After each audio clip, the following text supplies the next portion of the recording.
Senator Reynolds. Thank you very much, Mr Deputy Speaker.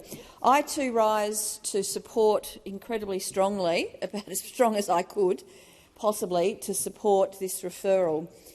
I've listened to a lot of hyperbole and rhetoric from those opposite, but I've got to say the debate on this absolutely takes the cake. And I just want to read out what the motion actually says, because there are almost no words, which is actually pretty hard sometimes. But this, I might put it this way: if you've got nothing to hide, you have nothing to fear. And those opposite and those on the crossbench are generally the first ones in line to argue transparency, to argue for Senate inquiries so that truth and information can come out. So let's have a look at what this motion actually reads, and then I'd like to deal with some of it in a bit more detail. So to move that the following matter be referred to Legal and Constitutional References Committee. So the ACT Government's Drug Dependence Personal Use Amendment Act 2022, but with a particular reference to the following: operational issues that arise for police, the potential risks posed to police, ambulance officers and other first responders, the types and quantities of drugs permitted to be dealt with by the Simple Drug Offence Notion Scheme, the interaction with Commonwealth law, and the views of families who have lost loved ones to addiction and overdose. It is inconceivable to those on this side of the chamber how Labor or how the Greens or anybody else in this chamber could possibly argue against an inquiry into those matters.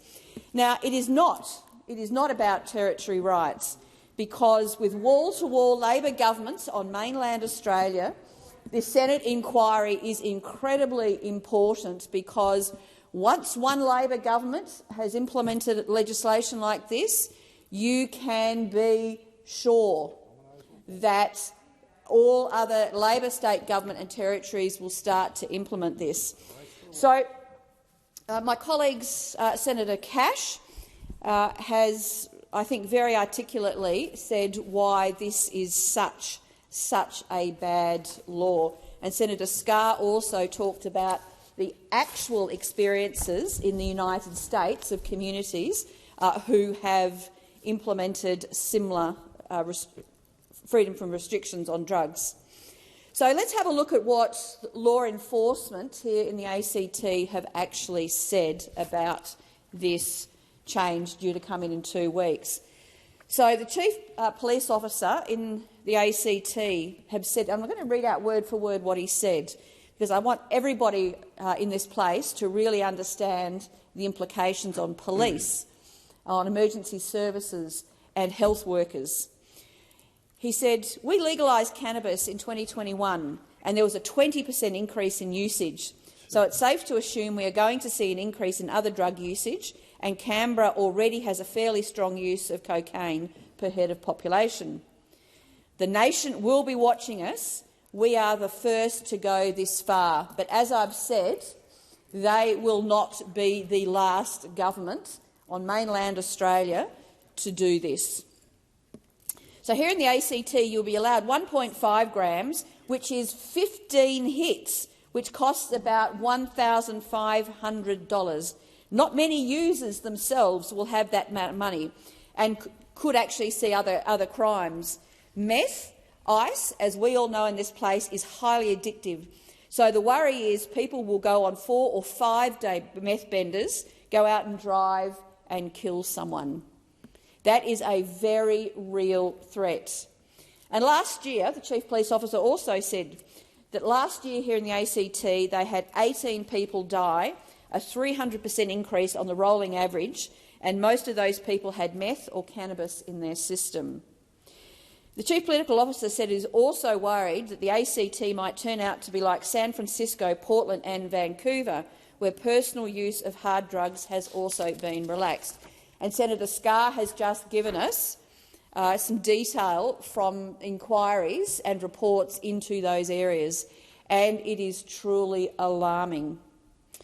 And the Chief Police Officer here in the ACT had also been over to have a look at those experiences. And what he said is, from what I saw over there in February this year, it is not working. And not only is it not working, what he saw was not pretty. He said he saw in the States people smoking crack in the streets, and the cops are turning a blind eye to that usage. Cops are walking around giving people a nudge to make sure they're not dead, and a city like San Francisco has entire blocks that are now literally no-go zones as a direct result of this. Whole neighbourhoods are boarded up with people walking around zombified.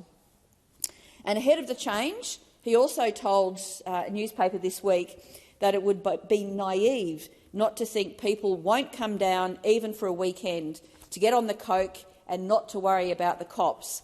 It's a reality we cannot ignore. And the experience in North America demonstrates that his concerns are absolutely valid. But he also outlined the possibility that methamphetamine use could result in an increase in the road toll, and that violence could increase between organised criminals, including bikie gangs, in a bid to capture a share of a rapidly expanding drug market here in the ACT. But he also acknowledged that, to be honest, we just don't know what will happen. But clearly it will not be positive for people in the ACT. The Federal Police Commissioner, Commissioner Kershaw, had also made the point in a parliamentary inquiry that federal government parliamentary inquiry that it could well lead to narco-tourism.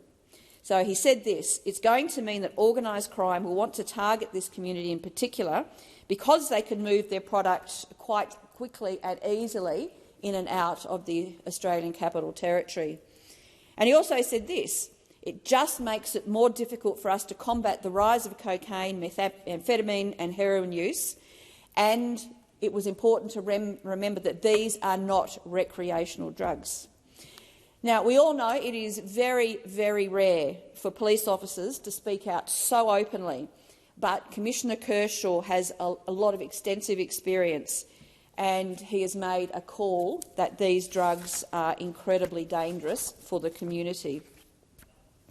So also let's have a look at what the Police Federation of Australia Chief Scott Webber has said about this initiative, about this legislation. He's also called it an absolute disaster, and he's echoed concerns from the policing community ahead of the legislation coming into effect in 2 weeks. And Mr Webber, a couple of weeks ago, told a parliamentary joint law enforcement committee that community health police services were not adequately prepared for the change here in the ACT.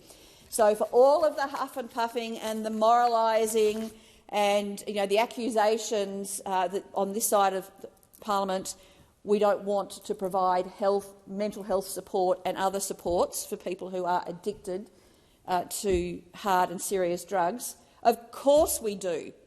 And that is one of the main reasons this legislation is so appalling, because it will make more people addicted to drugs. It will increase mental health problems. It will increase or decrease law and order, and the police have been very, very clear about that.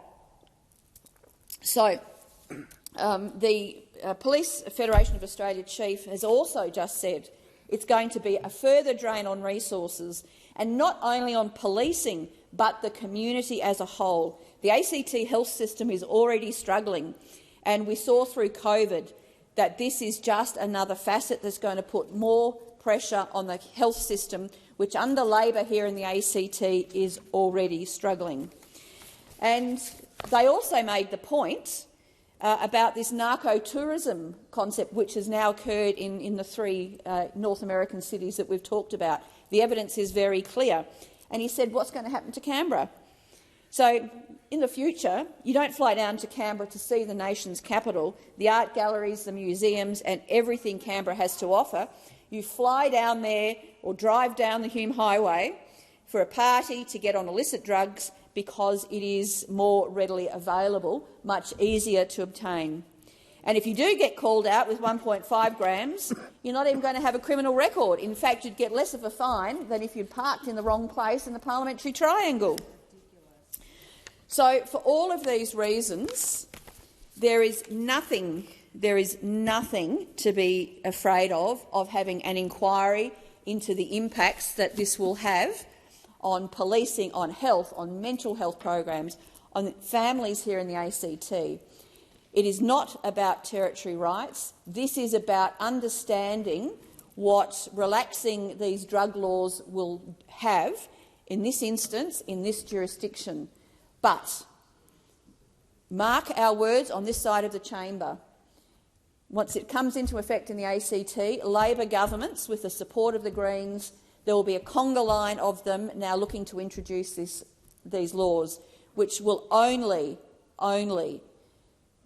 make our communities less safe, create more mental health problems, more law and order problems, and it will be much harder for our police, federal and state, to enforce drug laws and also at the borders. So for all these reasons, I would urge all colleagues in this place to support this referral to the Legal and Constitutional Committee.